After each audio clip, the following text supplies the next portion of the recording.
ISF প্রার্থী আয়েশা বিবিকে আজ বসিরহাট কোর্ট থেকে জামিন দিয়েছে। আইএসএফ নেতা থেকে আইএসএফ প্রার্থীদের গ্রেপ্তার করছে, তবে কি শাসক দল ভয় পাচ্ছে আইএসএফকে?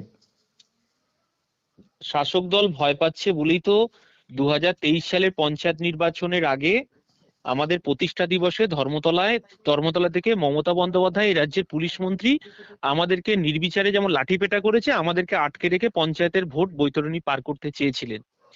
যখন আমাদেরকে আটকাতে পারলেন না, তখন পুলিশ এবং প্রশাসন একাকার হয়ে গিয়ে বুথ দখল করলো, পঞ্চায়েত দখল করলো, সেন্ট্রাল ফোর্সকে বসিয়ে রেখে মমতা বন্দ্যোপাধ্যায় পঞ্চায়েত নির্বাচন গরিব খেটে খাওয়া শ্রমজীবী মানুষের ভোটকে লুট করলো।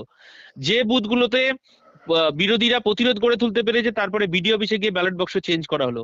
এটা তো এক গণতন্ত্রকে লুট করার প্রক্রিয়া চলছে।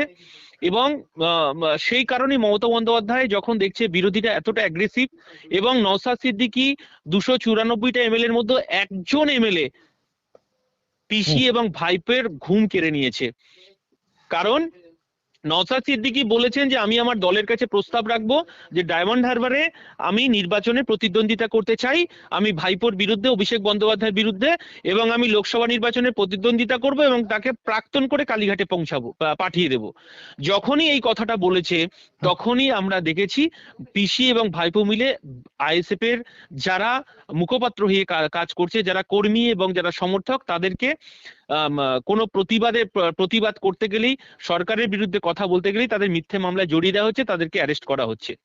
আপনি ভাবুন না, গতকালকে সন্দেশখালী আমাদের দলের চেয়ারম্যান, আমাদের দলের একমাত্র বিধায়ক, তার আমাদের পলিটিক্যালি দুটো প্রোগ্রাম ছিল, এক সন্দেশখালী এবং বাসন্তী, এবং 62 কিলোমিটার দূরে, সন্দেশখালী থেকে 62 কিলোমিটার দূরে তাকে গ্রেপ্তার করা হলো।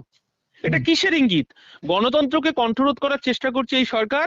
মমতা বন্দ্যোপাধ্যায় গরিব খেটে খাওয়া শ্রমজীবী, আদিবাসী, দলিত সমস্ত মানুষের মুখ বন্ধ করতে চাইছে।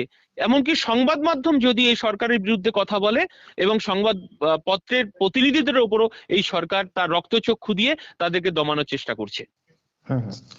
ধন্যবাদ দাদা।